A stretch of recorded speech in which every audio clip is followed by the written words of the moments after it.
악성 종기가 생기리라. 지난번에는 애굽에 내려진 10가지 재앙 가운데 먼저 나일강이 피로 변하고 개구리가 올라오고 티끌이 이가 되는 3가지의 그 첫 번째 세트가 끝나고 이제 두 번째 세트가 시작되었죠. 파리떼가 일어나서 사람들의 또 짐승들을 괴롭히고 피를 빨아먹는 그런 일들이 있었고, 또 애굽의 짐승 떼에 심한 전염병이 돌아서 많은 가축들이 죽어나가는 재앙을 우리가 보았었습니다. 이걸 간단히 정리해드리면 이렇습니다. 1세트, 2세트, 3세트죠. 그리고 특이한 점은 경고가 있느냐 없느냐예요. 1재앙, 2재앙은 경고가 있었고 3재앙은 경고가 없습니다. 그 다음에 4재앙, 5재앙은 경고가 있었고 6재앙은 경고가 없습니다. 마찬가지로 7재앙, 8재앙은 경고가 있고 9재앙은 경고가 없는 이러한 동일한 세트가 반복되는 거예요. 그리고 특징은 이제 모세와 아론의 지팡이를 신호로 해서 재앙이 시작됐죠. 애굽 수사들이 흉내를 냈습니다. 그 다음에 지팡이 신호로 시작되었고 애굽 수사들이 흉내를 냈습니다. 바로가 첫 협상을 시도하죠. 그 다음에 세 번째는 지팡이를 신호로 또 재앙이 시작되었고 애굽 수사들이 따라하다가 포기해버리고 말았습니다. 애굽 수사들은 여기까지. 그 다음에 네 번째, 다섯 번째 재앙은 뭐 어떤 신호를 주지 않고 바로 하나님께서 또 여호와의 손이 재앙을 내리시는 이러한 모습을 우리가 보았습니다. 그런데 오늘 우리가 읽은 또 여섯 번째 재앙은 사인이 있어요. 신호가 있습니다. 바로 모세와 아론이 재를 한 움큼씩 가져다가 공중에 뿌리는 거예요. 애굽 수사들이 고통을 받는 일이 있습니다. 그리고 지역은 1, 2, 3재앙은 언급이 없습니다. 그래서 어떤 그 목사님들이나 설교자들, 주석가들은 이스라엘 백성들도 동일하게 고통을 받았다고 이렇게 말씀하는 분들이 있습니다. 그리고 애굽 전역에, 애굽 진영에만 있을 것이다 라고 이렇게 네 번째, 다섯 번째 재앙이 기록되어 있습니다. 그러니까 여기는 이스라엘 백성도 함께 고통을 받았다고 얘기를 하고 있습니다. 그러나 여섯 번째 재앙, 여덟 번째 재앙 역시 언급이 없어요. 이거는 이스라엘 백성들이 고통을 동시에 받은 것이 아니라 여기서도 앞서와 마찬가지로 이스라엘 백성은 고통받지 않았던 것입니다. 애굽 백성들, 애굽의 왕 신하, 애굽의 백성들, 이러한 사람들만 고통을 받은 것으로 성경은 기록이 되어 있는 것이죠. 이런 것을 우리가 구분해서 읽어보면 되겠습니다. 가축들에게 전염병을 내리심으로 이제 말들이 죽어나가죠. 나라의 군사력이 약해집니다. 병거 하나 끌 수가 없어요. 또 식량난을 불러옵니다. 소나 또 약대, 양이나 염소에 그 젖을 짜서 공급되던 많은 것들, 이러한 것들이 공급되지 않으니까 힘들어하는 것이죠. 그리고 경제 전반에 큰 타격을 가져왔습니다. 짐승들이 죽어나니까 운송 수단도 없고 일일이 사람의 몸으로 해야 하는 일들이 많아졌습니다. 이 재앙은 지금까지는 사람이나 짐승에게 고통을 가져다 주었지만 이제는 생명까지 빼앗아 가시겠다는 경고이죠. 그럼에도 불구하고 바로는 마음이 오락가락하다가 일리 갔다가 다시 요지부동으로 돌아갑니다. 계속해서 자기들이 믿고 있는 애굽 신들의 무기력함과 헛됨이 드러나고 이 모든 재앙이 이스라엘의 하나님의 권능으로 내려지는 것임을 이게 눈으로 보고 있음에도 불구하고 자신으로 인해서 온 애굽이 고통 가운데 빠지게 되는 그 상황 가운데서도 여전히 바로는 완강하게 저항하며 버티고 있는 거예요. 어디까지나 자기 자신은 신의 아들 아니겠습니까? 또 자기들의 신은 결코 나약하지 않다고 생각을 합니다. 언젠가는 힘을 회복해서 저 여호와라는 신을 물리칠 수 있을 거야. 노예들의 하나님, 이스라엘 백성들의 그 신에게 굴복하는 것은 있을 수 없는 일이라고 아직도 그렇게 생각하고 있는 거예요. 바로와 애굽이 망하는 것은 이스라엘 백성을 내보내라는 하나님의 명령을 듣지 않았기 때문이지만 이러한 바로의 교만이 하나님의 심판을 계속해서 불러오고 있는 것입니다. 매를 벌고 있는 것이죠. 잠언 16장 18절에 이렇게 말씀하고 계십니다. 함께 읽어보겠습니다. 교만은 패망의 선봉이요 거만한 마음은 넘어짐의 앞잡이니라. 이것을 세 번역으로 읽어보겠습니다. 교만에는 멸망이 따르고 거만에는 파멸이 따른다. 네. 하나님이 싫어하는 것이 이 교만이에요. 교만은 또 필히 불순종을 가져오지 않겠습니까? 하나님이 싫어하는 것들 아니겠습니까? 그러나 이것도 하나님이 다 알고 계시고 그렇게 정해놓은 것이죠. 하나님께서는 서두르지 아니하시고 강팍해진 그 바로를 그대로 내버려 두시게 함으로써 차근차근 하나님의 주권과 권능을 보여주는 과정입니다. 그들이 믿고 있는 신들이 얼마나 헛되고 얼마나 엉터리인지를 하나하나 보여주고 있는 거예요. 그러니까 바로도 교육시키고 있지만 애굽의 신들도 교육하고 있다. 요즘 얘기로는 참교육을 하고 있다. 이렇게 볼 수가 있는 것입니다. 하나님께서는 당신의 백성들을 여기에서 특별하게 구별해서 보호해 주시고 복 주시기를 기뻐하고 계십니다. 하나님의 말씀을 따르지 않고 교만하게 내 뜻을 앞세우고 내 상식, 내 경험, 내 지식을 내세우면 그것은 필히 불순종을 가져오게 되고 불순종은 멸망이요 겸손히 순종하는 것이 바로 복이 됨을 믿으시기를 우리 구주 예수 그리스도의 이름으로 축원합니다. 각 세트의 마지막 재앙은 경고가 없다고 말씀을 드렸습니다. 하루 만에 애굽 경내의 모든 짐승들이 죽어나가고 바로의 세 번째 재앙에 이어서 여섯 번째 재앙이 경고 없이 애굽 전역의 사람들을 강타합니다. 성도 여러분, 때로 하나님께서는 우리를 사랑하시기 때문에 이 모양 저 모양으로 경고를 주세요. 사인을 주십니다. 이거를 우리는 민감하게 잘 받아들이고 반응해야 돼요. 그렇지 않으면 경고 없이 하나님께서 우리에게 강한 기도 제목을 주실 때가 있음을 알아야 합니다. 고난을 주신다는 표현보다도 저는 강한 기도 제목을 우리에게 주신다 이렇게 표현하고 싶습니다. 우리를 광야로 이끌어내셔서 너 나랑 직접 만나자라고 우리를 초청하는 하나의 초대장이 될 수 있는 거예요. 그것을 결코 고난이라고 생각하지 마십시오. 하나님께서는 모세와 아론에게 다시 명령하십니다. 따라합니다. 재를 날리라. 8절 읽어보겠습니다. 여호와께서 모세와 아론에게 이르시되 너희는 화덕에 재 두 움큼을 가지고 모세와 바로의 목전에서 하늘을 향하여 날리라. 아멘. 화덕이라고 번역이 되어 있지만 우리 전에 개역 성경에는 풀무라고 이렇게 번역이 되어 있었습니다. 이거는 화덕이라고 해서 우리가 피자를 굽거나 빵을 만드는 그런 것을 생각하면 안 되는 거예요. 빵을 굽거나 물을 끓이는 그런 아궁이, 화덕의 의미보다는 풀무 또는 용광로나 이스라엘 백성을 지금 그렇게 고생시키고 있는 벽돌 굽는 가마를 상징하는 거예요. 네 번째, 다섯 번째 재앙처럼 하나님께서 직접 여호와의 손이 이들을 심판해도 되는데 하나님께서 굳이 이렇게 모세와 아론에게 너희는 그 가마에서 재를 한 움큼씩 가져다가 바로 앞에서 하늘에 날리라고 하신 그 이유가 무엇일까요? 여기서 가마와 재는 그동안 이스라엘 백성에게 내려진 가혹한 고난의 증거입니다. 그 벽돌을 굽기 위해서 이스라엘 백성은 온 산하를 다니면서 지푸라기, 건부를 얻기 위해서 힘쓰고 애써야만 했습니다.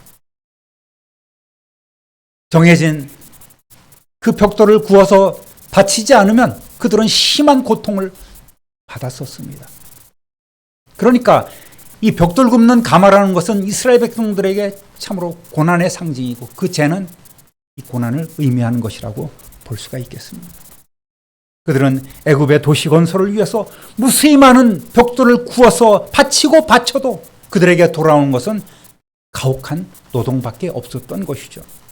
하나님께서는 바로와 애굽인들이 이스라엘 백성에게 가했던 그 핍박을 이제 고스란히 겪도록 하시려고 이렇게 상징성 있는 재를 가지고 바로 앞에 나가서 뿌리도록 하신 것입니다. 또 재를 뿌린다는 의미는 조금 이따 다시 한번 설명을 드리도록 하겠습니다. 많은 이스라엘 백성들은 모세와 아론이 재를 한 움큼씩 쥐고 바로 앞으로 나가는 것을 보고 야, 이번에는 무슨 재앙이 내려올 것인가? 아마 그렇게 호기심 어린 눈으로 바라보았을 것입니다. 9절 읽어보겠습니다. 그 재가 애굽 온 땅에 티끌이 되어 애굽 온 땅의 사람과 짐승에게 붙어서 악성 종기가 생기리라. 아멘. 그 재를 하늘을 향해 날리면 하나님께서는 그 재가 마치 애굽 온 땅을 덮는 티끌, 요즘으로 말하면 지독히 오염된 그런 미세먼지처럼 사람과 짐승에게 붙어서 악성 종기가 생기게 하시겠다는 말입니다. 요즘도 미세먼지, 초미세먼지 덮으면은 사람들이 외출을 금지하지 않습니까? 그만큼 몸에 나쁜 거예요. 근데 하나님의 사용하시는 이 티끌, 이 먼지는 정말 사람들에게 두려움과 공포를 가져다 주는 질병을 가져오는 것입니다. 모세와 아론이 그렇다고 해서 다짜고짜 바로 앞에서 재를 날리지는 않았을 거예요. 12절 보면 그들의 말을 듣지 아니하였으니라는 말이 있는 것으로 보아서 아마도 바로 앞에서 그의 완악함을 책망하면서 준엄한 하나님의 심판을 선포한 후에 이 재를 날렸을 것입니다. 따라합니다. 악성 종기가 생기고 10절 읽어봅니다. 그들이 화덕의 재를 가지고 바로 앞에 서서 모세가 하늘을 향하여 날리니 사람과 짐승에게 붙어 악성 종기가 생기고 아멘. 여기서도 우리는 모세와 아론 손에 쥐어진 두 움큼의 재가 애굽 온 땅을 덮는 티끌, 그 먼지로 변화시키는 하나님의 무한하신 능력을 우리가 발견할 수가 있습니다. 악성 종기는 글자 그대로 이 종기와 수포인 거예요. 물집이 생기는 거예요. 전에 개역 성경으로는 독종으로 읽었었습니다. 독한 종기. 이 재가 애굽인들이나 짐승들에게 닿으면 그 피부가 마치 불에 댄 듯 붉게 부풀어 오르고 물집이 생기고 고열과 함께 심한 가려움 증세가 나타나고 긁으면 골마 터져서 고름이 줄줄 흐르는 악성 피부병을 말하는 것입니다. 욥도 비슷한 증세를 겪었었죠. 또 법궤를 뺏어간 블레셋 사람들도 이러한 독한 종기의 맛을 톡톡히 보았었습니다. 이 증상은 이 재앙을 겪은 애굽인들뿐만 아니라 이것을 지켜보았던 이스라엘 백성들에게도 깊은 인상과 두려움을 갖게 했던 거예요. 모세가 요단강을 건너서 가나안으로 들어가려는 이스라엘 백성들에게 율법을 재교육시킨 것이 신명기 아니겠습니까? 여기서도 모세는 만약 너희들이 불순종하면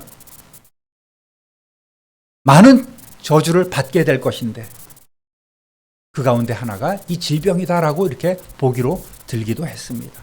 신명기 28장 27절 읽어보겠습니다. 여호와께서 애굽의 종기와 치질과 괴혈병과 피부병으로 너를 치시리니 네가 치유받지 못할 것이며 아멘. 모세가 이스라엘 백성들에게 이렇게 얘기하는 거예요. 야, 너희들 알지? 악성 종기, 애굽인들이 겪었던 그 악성 종기 알지? 불순종하면 하나님께서 이 불치병을 너희에게 내리실 것이다. 이렇게 이야기하고 있는 거예요. 이 독한 종기로 인해서 애굽 온 지역에 다시 난리가 났습니다. 모든 애굽인들이 고통 가운데 신음합니다. 따라합니다. 여전히 무기력한 애굽의 신들. 11절 읽어보겠습니다. 요술사들도 악성종기로 말미암아 모세 앞에 서지 못하니 악성종기가 요술사들로부터 애굽 모든 사람들에게 생겼음이라. 아멘. 아까도 말씀드렸듯이 6번째 재앙은 이스라엘 백성들을 구별해서 겪지 않는다는 말은 없지만 앞에서와 마찬가지로 애굽 사람들에게만 나타난 것입니다. 특히 남다른 능력과 또 애굽 신들을 모시고 있다고 하는 애굽의 요술사들도 예외 없이 꼼짝 못하고 고통을 받게 되었습니다.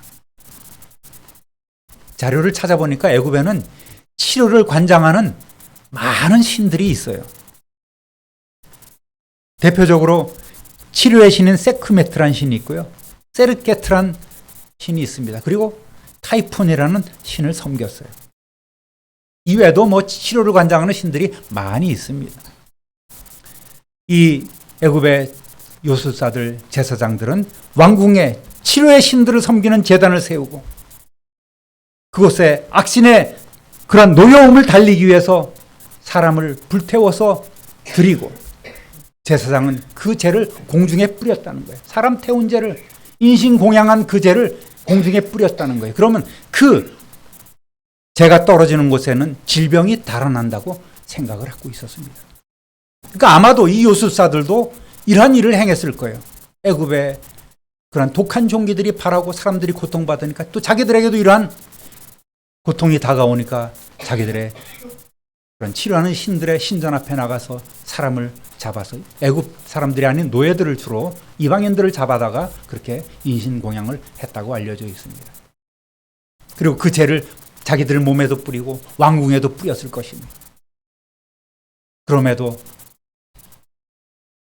그 종기가 낫기는커녕 자기들도 점점 더 심해져서 이제는 출입조차 못하는 그러한 신세가 되어버린 거예요. 그러니까 하나님께서는 이들이 행했던 그 유사한 방법을 통해서 애굽 요술사들이나 제사장들을 조롱하시고 그들의 신들의 헛됨을 지금 보여주고 계신 것이죠. 그들에게 이처럼 굴욕적인 사건은 없었을 것입니다. 여러분, 이후로는 애굽 요술사들이 등장하지 않아요. 다 죽었는지 쫓겨났는지 등장하지 않습니다. 그 결과는 어떻게 되었을까요? 혹시나 했더니 역시나 아니겠습니까? 12절 읽어보겠습니다. 그러나 여호와께서 바로의 마음을 완악하게 하셨으므로 그들의 말을 듣지 아니하였으니 여호와께서 모세에게 말씀하심과 같더라. 복사에서 붙여놓은 것 같이 바로는 버티고 있습니다. 이런 거 보면 사람이 변한다는 거는 보통 일이 아닌 거예요. 우리 우스갯소리 가운데서도 사람이 죽으려면 마음이 변한다고 하지 않습니까? 평생 마누라 속만 썩이던 남편이 여보 사랑해 이런 말을 한다면 이제 얼마 안 남은 거라고 우리는 그렇게 생각을 하지요. 사람 마음이 변한다는 게 쉬운 게 아니에요. 쉽게 변하지 않는 것이 사람의 마음입니다. 로마서 1장 28절 함께 읽어보겠습니다. 또한 그들이 마음에 하나님 두기를 싫어하며 하나님께서 그들을 그 상실한 마음대로 내버려 두사 합당하지 못한 일을 하게 하셨으니 아멘. 하나님이 이 바로는 원래 이스라엘 백성을 내보내고 싶었는데 하나님께서 내보내면 안 돼 하고 바로의 마음을 강하게 하신 그런 의미가 아니에요. 바로의 마음을 강팍하게 하셨다는 것은 그 완악한 바로의 마음이 지 멋대로 그냥 되도록 하나님께서 방치하신 것이다. 유기하신 것이다. 내버려 두신 것이라고 이렇게 생각하면 딱 맞습니다. 그 악한 본성대로 바로를 내버려 두시고 하나님께서 정하신 시간에 이를 때까지 그냥 버려 두신 거예요. 오늘날에도 우리의 마음속에 하나님 두기를 싫어하는 이들이 있습니다. 하나님 뜻대로 살기를 싫어하는 사람들이 있어요. 주님을 주님으로 모시지 않고 손님으로 모시는 그런 이들도 많이 있는 것입니다. 하나님이 나를 주장하시면 내게 늘 감동 주시고 하나님께서 원하시는 일만 해야 되니까 뭔가 불편해. 내 뜻대로 하지 못하니까 힘들어, 괴로워. 그러니까 내가 교회는 다니지만 그저 성령님은 여기에 좌정만 하고 계시고 일주일에 한 번만 제가 인사드리러 오겠습니다 하면서 내 뜻대로 살아가는 이들이 많이 있는 거예요. 이런 사람들 특별히 조심해야 합니다. 바로는 거듭되는 재앙 앞에 자기 자신을 낮추기는커녕 오히려 분해합니다. 분하다. 내가 신의 아들인데 우리 신들은 뭐하고 계시는가? 이를 갈면서 자기 자신들의 신들이 힘을 내어서 역전의 기회가 오기를 지금 기다리고 있는 거예요. 그러나 우리가 이미 알고 있다시피 결국 심판의 날은 다가오고 있지 않습니까? 마찬가지로 장차 심판 때에 악한 자들에게 하나님께서는 이 질병을 쏟아 부어 주실 것입니다. 요한계시록 16장 2절 함께 읽어보겠습니다. 첫째 천사가 가서 그 대접을 땅에 쏟음에 짐승의 표를 받은 사람들과 그 우상에게 경배하는 자들에게 악하고 독한 종기가 나더라.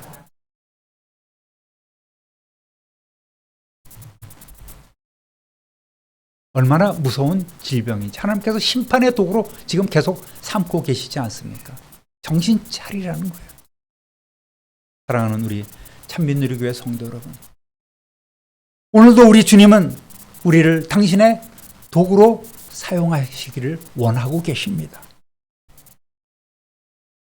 주님이 마음껏 사용할 수 있도록 내어드리는 저와 여러분 되시기를 우리 주님의 이름으로 부탁드립니다. 내 생각, 내 뜻, 내 가진 것, 내 고집, 내 능력 이런 것들 그저 그것 붙잡고 하나님 앞에 고집 피우지 말고 그것마저도 하나님 위에 온전히 내어드리는 거룩한 성도 되시기를 우리 주님의 이름으로 다시 한번 축원합니다. 무엇보다도 하나님께서 내게 순간순간 주시는 그 신호를 무시하고 불순종하고 사명 미루고 게으름 피다가 강력한 하나님의 징계를 받지 않도록 하나님의 참교육을 받는 일이 없도록 늘 깨어 일하시는 저와 여러분 되시기를 다시 한번 우리 구주 예수 그리스도의 이름으로 축원합니다. 축원합니다. 축원합니다. 존귀하신 하나님 아버지, 계속해서 하나님의 뜻을 거역하고 외면하고 있는 바로와 애굽인들에게 내려지는 하나님의 그 재앙을 저희들이 읽어가고 있습니다. 그저 수천 년 전에 있었던 과거 옛날 이야기가 아닌 오늘도 동일한 잣대로서 세상을 바라보시고 또 하나님 아버지의 뜻대로 이루어 가시기를 원하시는 그 하나님이심을 저희들 깨달아 알게 하여 주시고 우리가 늘 깨어 기도하며 늘 깨어 하나님의 뜻을 분별하며 하나님의 그 비전 안에 온전히 우리를 드릴 수 있는 참된 지혜자들이 되게 하여 주옵소서. 그러한 결단과 그러한 삶을 살아가는 우리 성도들, 거룩한 무리들이 다 되게 하여 주옵소서. 감사와 찬송과 영광을 하나님께 돌리옵고 우리의 능력이신 예수 그리스도의 이름으로 축복하며 기도드립니다. 아멘.